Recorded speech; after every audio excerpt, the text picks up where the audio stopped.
En este segundo video vamos a completar los conceptos básicos sobre deformaciones mecánicas elastoestáticas necesarios para avanzar en el curso. Retomemos donde dejamos. Línea de razonamiento.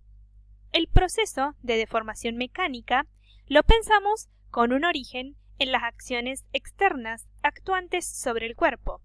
Estas acciones externas determinan en el interior del cuerpo esfuerzos internos y estos son los responsables de las deformaciones mecánicas.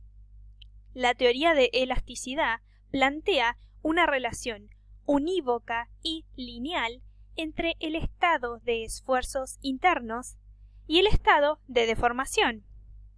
En un cuerpo elástico, los esfuerzos internos son las causas físicas de las deformaciones. Esta estructura de pensamiento no se ajusta exactamente para describir las deformaciones térmicas, producidas cuando se varía la temperatura. Esto lo veremos más adelante. Por el momento estamos estudiando procesos isotérmicos, sin variaciones de temperatura. Contamos con el equilibrio de deformación y la relación entre fuerzas externas y esfuerzos internos. Nos interesa contar con una relación entre los esfuerzos internos y las deformaciones. Estas relaciones se hallan experimentalmente, como por ejemplo la ley de Hooke. Otras expresiones serán útiles cuando se desee calcular deformaciones fuera de este campo de validez. Describiremos ahora con mayor detalle la estructura de las tres categorías involucradas en este razonamiento. Las acciones externas son magnitudes vectoriales, es decir, que además de un valor numérico y sus unidades, módulo, debemos especificar su dirección y sentido, como ocurre para fuerzas y torques. El llamado punto de aplicación es una característica reservada únicamente para las fuerzas concentradas.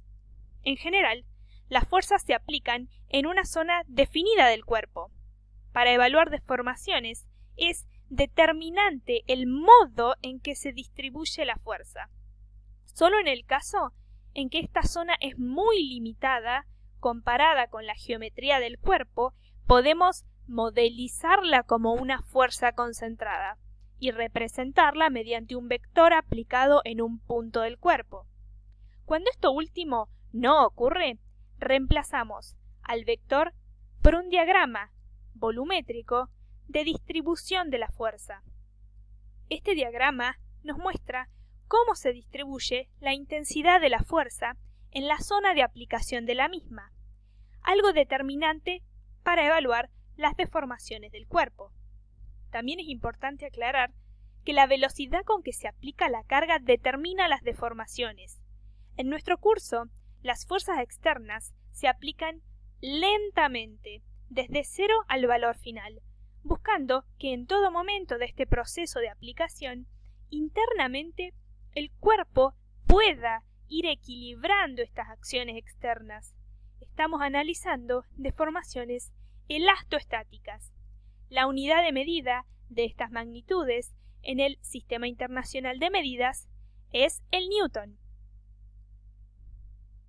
Los esfuerzos internos son la distribución a lo largo de una sección del cuerpo de las fuerzas internas. Estas fuerzas son de origen electromagnético, producto de la interacción entre las moléculas del cuerpo, llamadas fuerzas intermoleculares. Como por un punto de un cuerpo pasan infinitos planos, los esfuerzos no son magnitudes vectoriales. Analicemos un cuerpo deformado bajo la acción de un sistema de fuerzas externas en equilibrio, sin aceleración. Imaginemos que separamos este en dos porciones, A y B. Sobre la superficie S, necesariamente debe actuar un sistema de fuerzas superficiales para que se verifique el equilibrio. Estos son los esfuerzos internos. En estas fuerzas interiores, en general, no se incluyen las fuerzas que existen en los sólidos sin carga externa. Estas fuerzas siempre presentes definen la estructura volumétrica del agregado y pueden ser importantes en situaciones tales como enfriamiento no uniforme del colado de piezas de acero, etc. En Física 2 no las incluiremos. Cuando el esfuerzo es perpendicular a la superficie de aplicación, hablamos de esfuerzo normal o axial. Dependiendo del sentido de la tensión, se presentarán dos casos: esfuerzos de tracción, cuando la tensión determina un aumento de las secciones del cuerpo y se les asigna signo positivo. Las moléculas tiran unas de otras a través de la sección. O esfuerzos de compresión, cuando la tensión determina una disminución de las secciones del cuerpo. Se les asigna el signo negativo. Las moléculas se empujan unas a otras. Cuando el esfuerzo es paralelo a la sección, es decir, su dirección está contenida en la superficie de aplicación, hablamos de esfuerzo de corte tangencial o de cizalla. Las moléculas se arrastran unas encima de otras. La unidad de medida de estas magnitudes en el Sistema Internacional de Medidas es el pascal. El último eslabón de esta cadena de razonamiento es la deformación mecánica. Nuevamente, nos encontramos con otra magnitud que no es vectorial, ya que en cada sección pueden ocurrir deformaciones en diferentes direcciones. La deformación unitaria lineal se define como el cambio de longitud por unidad de longitud. Esta deformación se relaciona a esfuerzos normales y es responsable de los cambios de volumen o tamaño. Una vez conocida la deformación unitaria lineal, a través de la relación de Poisson, se puede hallar la deformación unitaria transversal del cuerpo. Esta relación es lineal, como se aprecia en la ecuación. Los valores del coeficiente de Poisson son menores a 0,5 y pueden tomar valores tanto positivos como negativos, dependiendo del material en cuestión. Mientras que la deformación unitaria angular es la relación entre el ángulo inicial, sin deformar, y el ángulo final, después de la deformación. Vinculamos esta deformación a esfuerzos de corte y determina cambios en la forma del cuerpo. Las deformaciones unitarias, específicas y o relativas son adimensionales. Brindan valiosa información, ya que se compara el cambio con lo que existía. Vimos que el fenómeno de deformaciones es un proceso localizado. En un caso particular, donde el material, la carga y la geometría son uniformes y o constantes, de tal modo que todas las secciones del cuerpo soportan la misma carga y que posee igual geometría y propiedades, podemos tomar al cuerpo como un todo. De no ser así, tenemos que pensar al cuerpo macroscópico como una sucesión de elementos diferenciales, evaluando las deformaciones de estos y luego integrando, sumando, obtener su deformación.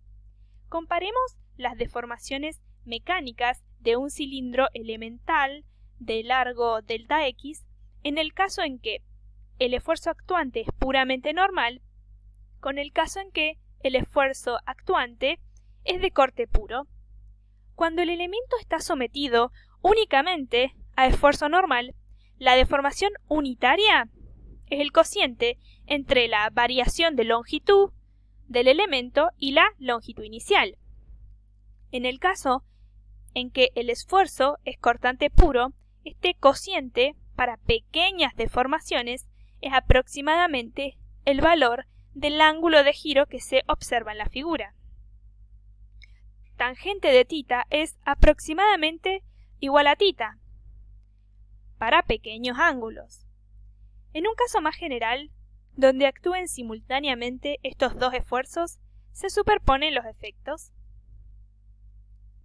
A modo de síntesis, en la tabla se organizan las deformaciones mecánicas junto con sus esfuerzos internos característicos y la ley experimental lineal que los vincula. En la primera fila están las deformaciones lineales, producidas por esfuerzos normales. Esta deformación se da longitudinalmente. A través de la relación de Poisson, podemos conocer la deformación de la sección transversal del cuerpo, completando así todo el volumen. La relación experimental que trataremos será la dada por la ley de Hooke. Experimentalmente se verifica la proporcionalidad entre la deformación y la tensión, hasta cierto valor límite de tensión. La constante de proporcionalidad es el módulo de Young. El valor de esta constante está tabulado para diferentes materiales. En la segunda fila están las deformaciones angulares. Se deben a esfuerzos cortantes. La deformación unitaria angular es θ y la relación entre esfuerzo de corte y deformación unitaria angular es la constante S, conocida como módulo de corte. Y también está tabulado. Nuevamente existe un campo de validez. En la última fila tenemos las deformaciones volumétricas. En todos los sistemas, gases, líquidos y sólidos, el volumen disminuye al aumentar la presión, por lo que el coeficiente B es siempre positivo y se conoce como módulo de compresibilidad.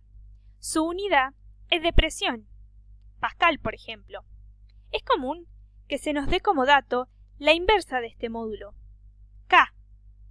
Se debe prestar atención a las unidades para determinar si el dato dado es B o K. Para líquidos el valor de B es grande y para sólidos aún más, lo que indica que un aumento de presión provocaría una disminución del volumen muy pequeña. Nos metemos de lleno con la relación experimental que utilizaremos. Un material se dice que es elástico cuando se deforma siguiendo un camino, y al retirarle la carga externa que causó la deformación, éste retorna a su estado inicial no deformado siguiendo el mismo camino pero en sentido inverso. Estamos hablando de deformaciones reversibles. La zona elástica tiene un valor límite que se calcula experimentalmente. Un material verifica la ley de Hooke cuando es elástico y además el camino en el plano tensión-deformación que recorre al ser deformado es lineal.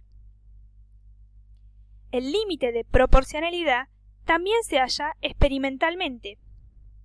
Tanto este como el módulo de Young están determinados por la estructura molecular del material. Como se dijo, todos los materiales a escala microscópica presentan una proporcionalidad entre tensión y deformación, pero al llevarlo a escala macroscópica, esta proporcionalidad solo es válida hasta cierto valor, el límite de proporcionalidad. Esto debido a que los cuerpos presentan defectos, dislocaciones, fisuras, poros, que modifican su comportamiento mecánico a escala macroscópica. Un elevado módulo de Young implica que las moléculas están firmemente unidas entre sí y la deformación no será muy grande, incluso con un esfuerzo elevado. Veremos entonces que la zona elástica incluye a la zona de proporcionalidad. Pero no todo material elástico responde a la ley de Hooke. Utilizaremos la ley de Hooke y diremos que estamos dentro de su campo de validez siempre que la deformación unitaria no supere el 0,2%. Dejamos estas conclusiones para que lean y solo mencionar que a través del gráfico tensión-deformación se puede tener información de si un cuerpo o un material es frágil o dúctil.